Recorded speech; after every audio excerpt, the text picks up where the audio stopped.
እንደሚታወቀው እንዲሁም በትናንትናው ቪዲዮም እንደነገርኳችሁ ሁሉም ሰው በአሜሪካ ውስጥ ሆኖ ህጋዊ መኖሪያ ፍቃድ ወይም ግሪን ካርድ ለመጠየቅ የሚያስገባው ማመልከቻ ወይም አጀስትመንት ኦፍ ስታተስ ከዚህ በኋላ ውድቅ እንደሚሆንና ሁሉም በአሜሪካ የሚገኝ ሰው ግሪን ካርድ ማግኘት ከፈለገ ወደ ትውልድ ሀገሩ ማለትም ወደ ኢትዮጵያ፣ ኤርትራ እንዲሁም ወደ ትውልድ ሀገራችሁ መመለስ እንዳለባችሁ የሚደነግግ አዲስ መመሪያ ዩኤስሲአይኤስ እንዳወጣ በትናንትናው ዕለት ነግሬያችሁ ነበር። በተለያዩ የዜና ቻናሎችም ይህንን አዲስ የዩኤስሲአይኤስ መመሪያ እንደሰማችሁ እርግጠኛ ነኝ።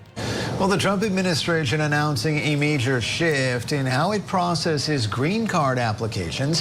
Moving forward, non-immigrants in the U.S. are going to have to return to their home countries. ታዲያ በዚህም ምክንያት ማለትም ዩኤስሲአይኤስ አዲስ ባወጣው መመሪያ መሰረት ብዙዎቻችሁ በአሜሪካ ውስጥ ማለት ነው እየተጨናነቃችሁ ነው ያላችሁት። ግሪን ካርድ ፕሮሰስ ላይ ያላችሁ ማለትም ፔንዲንግ ሁኔታ ላይ ያላችሁ፣ ሂደቱ ላይ ያላችሁ እንዲሁም ደግሞ አዲስ ግሪን ካርድ ለማመልከትም እያሰባችሁ ወይም ግሪን ካርድ ለማግኘትም እየተመኛችሁ ያላችሁ ሰዎች በከፍተኛ የጭንቀት ሁኔታ ውስጥ ነው ያላችሁት። ይህንንም በኮሜንት ነግራችሁኛል። እንዲሁም ዳይሬክት ሜሴጅም የላካችሁልኝ ያላችሁ፣ ኢሜይል ያረጋችሁልኝም ሰዎችም አላችሁ። ታዲያ በዛሬ ቪዲዮ በዚህ ዩኤስሲአይኤስ ባወጣው አዲስ መመሪያ ምክንያት የተጨናነቃችሁ ላላችሁ ሰዎች አንድ የኢሚግሬሽን ጠበቃ ፒያን ሜሪ የተባለ በዚህ አዲስ መመሪያ ምክንያት በጭንቀቱ ስላላችሁ ሰዎች የመፍትሄ ሀሳቦችን ይዞ ቀርቧል። ስለዚህ በዛሬ ቪዲዮ ይህ ጠበቃ ያመጣቸው የመፍትሄ ሀሳቦችን ወደ እናንተ የማቀርብ ይሆናል።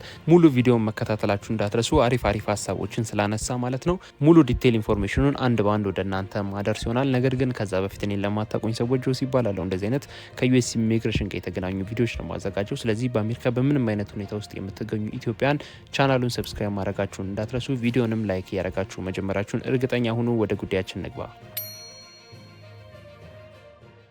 Alright guys, so today we're going to be talking about the new USCIS policy memo that seeks to uproot the last 40 to 50 years of immigration policy by restricting people from adjusting status from within the United States. Let me just say, this video is not designed to freak you out. In fact, the opposite. I hope by the end of this video you're going to see that everything's going to be okay. የዚህን የጠበቃ የዩቲዩብ ቻናል ዲስክሪፕሽን ቦክስ ውስጥ አስቀምጥላችኋለሁ። እንዲሁም የዌብሳይቶቹን ሊንክም አብሬ ዲስክሪፕሽን ቦክስ ውስጥ እና የኮሜንት መጀመሪያ ላይ አስቀምጥላችኋለሁ በዲቴል በራሳችሁ ማየት ለምትፈልጉ ሰዎች ማለት ነው። አዲሱ የዩኤስሲአይኤስ መመሪያን ያልሰማችሁ ሰዎች ማለት ነው። አዲሱ ዩኤስሲአይኤስ ያወጣውን መመሪያ ላልሰማችሁ ሰዎች ምን አይነት መመሪያ እንደሆነ ልንገራችሁ። አዲሱ መመሪያ ማንኛውም በአሜሪካ የሚገኝ ሰው ማለት ነው ግሪን ካርድ ለማግኘት ያሰበ ሰው በሙሉ ግሪን ካርድ ለማግኘት ከፈለገ ወይም ግሪን ካርድ ለማግኘት ማድረግ የሚችለው ከዚህ በኋላ ወደ ትውልድ ሀገሩ ማለትም ወደ ኢትዮጵያዊ ከሆነ ማለት ነው ወደ ኢትዮጵያ፣ ኤርትራዊ ከሆነ ወደ ኤርትራ፣ እንዲሁም ሌላ ሀገር ዜግነት ካለው ወደ ትውልድ ሀገሩ ተመልሶ ነው ለግሪን ካርድ ማመልከት የሚችለው። እንደዛ ካልሆነ ማለትም አሜሪካ ውስጥ ሆኖ ለግሪን ካርድ ማመልከት ወይም አዲስ ማመልከቻ ማስገባት ከዚህ በኋላ አይችልም የሚል አዲስ መመሪያ ነው የወጣው። ታዲያ በፕሮሰስ ላይ ያላችሁ ማለትም ግሪን ካርድ ለማግኘት በሂደት ላይ ያላችሁ እንዲሁም ግሪን ካርድ ለማግኘት እያሰባችሁ ያላችሁ ሰዎች ናችሁ በከፍተኛ ሁኔታ በዚህ አዲስ መመሪያ ምክንያት የተጨናነቃችሁ ያላችሁት። ለዚህም ነው ይህ ጠበቃ ይህንን የመፍትሄ ሀሳቦች ይዞ የመጣው። የመመሪያው ዋና ሀሳብ ምንድን ነው የሚለውን ስንመለከት አዲሱ መመሪያ የአሜሪካ ኢሚግሬሽን ኦፊሰሮች ማለትም አንድ ሰው በአሜሪካ ውስጥ ሆኖ ህጋዊ መኖሪያ ፍቃድ ወይም ግሪን ካርድ ለመጠየቅ የሚያስገባው ማመልከቻ ወይም አጀስትመንት ኦፍ ስታተስ ማለት ነው ውድቅ ወይም ደግሞ ፍቃድ የመስጠት ስልጣን እንዳላቸው ለማስታወስ አስበው ያወጡት አዲስ መመሪያ ነው እያለ የሚገኘው ይህ ጠበቃ። So this policy memo says adjustment of status is a matter of discretion and administrative grace and an extraordinary relief that permits applicants to dispense with the ordinary consular visa process. ታዲያ የመመሪያው ሀሳብ በዚህ መልኩ ነው እሱ የተረዳው። ታዲያ ጠበቃውም አያይዞ የተፈጠረው የተሳሳተ ግንዛቤ እዚህ ጋር ነው ይላል። እንደ ፎርብስ እንዲሁም ቢዝነስ ኢንሳይደር ያሉ ትልልቅ የዜና ማሰራጫዎች ከእንግዲህ ማንም ሰው አሜሪካ ውስጥ ሆኖ ግሪን ካርድ ማግኘት አይችልም ብለው የዘገቡት መረጃ ትክክል እንዳልሆነ ይህ ጠበቃ እየተናገረ ይገኛል። ቪዲዮን ተመልክተን እንመለስ። So there's also this Business Insider article where the USCIS spokesperson Zach Kaler, I think that's how it's pronounced, and this is a quote from him that says, while we work to operationalize this, people, and this refers to this memo, people who present applications that provide an economic benefit or otherwise are in the national interest will likely be able to continue on their current path, while others may be asked to apply abroad depending on individualized circumstances.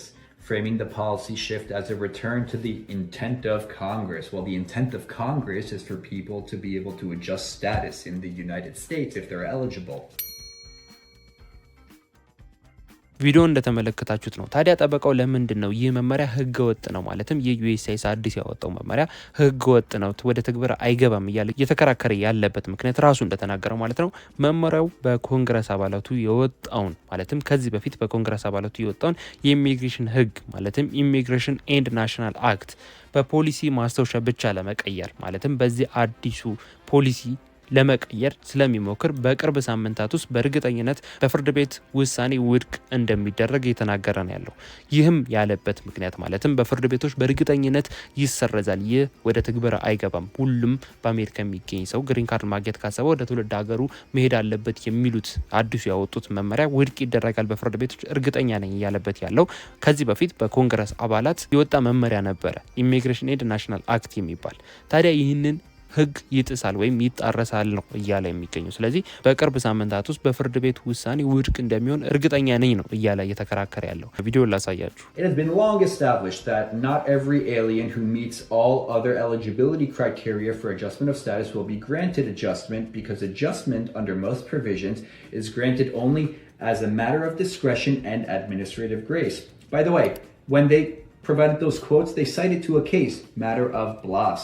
15 INN decision 628 on page 626 on page 628 BIA 1974. So they had to rely on a case from 1974 to try to make this argument, and they did so very poorly. In fact, I looked up this case, and matter of Blas is some guy who violated so many provisions of the immigration law.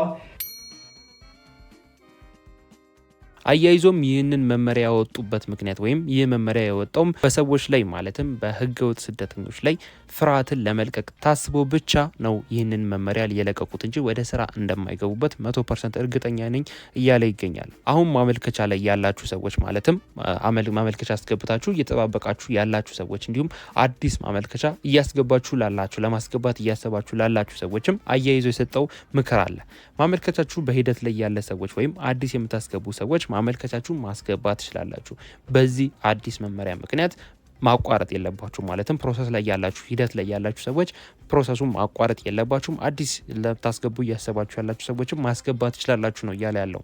ነገር ግን ማመልከቻችሁን ይበልጥ ለማጠናከር ማለትም በአሜሪካ ውስጥ ያላችሁን በጎ አስተዋጽኦ የሚያሳዩ ማስረጃዎችን አያይዛችሁ ማስገባት አለባችሁም ይላል። ለምሳሌ በአሜሪካ ላይ ያላችሁን በጎ አድራጎት የሚያሳዩ ዶክመንቶች ከሚባሉት ውስጥ ለምሳሌ ታክስን በትክክል መክፈላችሁን የሚያረጋግጡ ዶክመንቶች ወይም ታክስ ፋይል ያረጋችሁበትን ዶክመንቶች እንዲሁም የወንጀል ሪካርድ የሌለባችሁ መሆኑን የሚያረጋግጡ ዶክመንቶች እንዲሁም በበጎ ፈቃድ አገልግሎቶች ውስጥ የምትሳተፉ ሰዎች ከሆናችሁ ያንን የሚያረጋግጡ ዶክመንቶችን አብራችሁ ማያያዝ እንዲሁም ደግሞ ከቤተሰቦቻችሁ ጋር ያላችሁን ትስስር የሚገልጹ ዶክመንቶችን አብራችሁ በብዛት አያይዛችሁ ብታስገቡ አሪፍ ነው። ምንም አይነት ይህ አዲስ መመሪያ ቢወጣም ሆነ ምንም አይነት ነገር ቢሆን ይህንን ነገሮች ማስገባት እስከቻላችሁ ድረስ ከዚህ በፊት ባወጡት ህግ መሰረት ምንም አይነት ችግር ሳይደርስባችሁ ግሪን ካርዳችሁን ታገኛላችሁ ነው እያለ የሚገኘው። Until this is reversed though, some guidance for people who have adjustment of status applications pending. I would bolster your application with additional evidence of positive equities. So the USCIS spokesperson specifically said, while we work to operationalize this, people who present applications, blah, blah, blah. But those first few words, while we work to operationalize this. So I don't think there's any guidance on how USCIS officers are to operationalize this. And honestly, by the time they have like actual procedures, hopefully there's going to be a circuit court case preventing this policy in its entirety from going into effect. And then this will just have been something that ruined Memorial Day weekend. ስለዚህ በአጠቃላይ ጠበቃው እየተናገረ ያለው እንዲሁም ይህ መመሪያ ወደ ስራ አይገባም እርግጠኛ ነኝ እያለበት ያለው ምክንያት ይህንን ይመስላል። እስቲ የሚሆነውን አብረን እንከታተላለን። ጠበቃው እንዳለውም ትክክል ሊሆን ይችላል፣ ወደ ስራ ላይ ይገባ ይችላል። ምክንያቱም በአሜሪካ ላይ ብዙ ህጎች ወጥተዋል። በዶናልድ ትራምፕም ከዛ በፊት በነበሩትም እንዲሁም በተለያዩ ቀናቶች ወይም በተለያዩ ጊዜያቶች አዳዲስ ህጎች ይወጣሉ። ነገር ግን የወጡ ህጎች ሁሉ ወደ ስራ አልገቡም፣ እውነት ነው። ነገር ግን ይህም ወደ ስራ ሊያስገቡትም ላያስገቡትም ይችላሉ።